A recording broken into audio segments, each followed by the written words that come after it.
Hello friends, আজকে আমরা বানাবো একটা নতুন রেসিপি বেগুন দিয়ে আর ফুলুলি দিয়ে। সবথেকে প্রথমে বেগুনগুলোকে ভেজে নেবো। নুন আর হলুদ দিয়ে হালকা মতন দিয়ে একটু ভেজে তুলে নেওয়া হবে। দেখে নাও, ভালো করে ভেজে নেবে।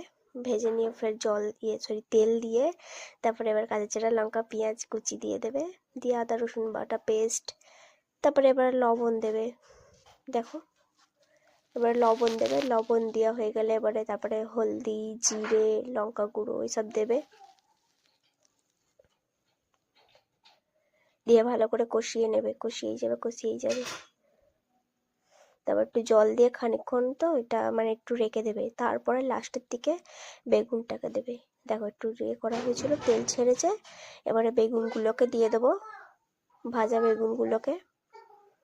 ভাজা বেগুনগুলো দেওয়া হয়ে গেলে তারপরে তোমরা এবারে ফুরুলি যেগুলো ছিল, ফুরুলি চপ, হ্যাঁ তোমরা এগুলো কি বলো আমি জানি না, তো চপটাকে চপই বলো, ফুরুলি দিয়ে দেবে, চপ দিয়ে দেবে।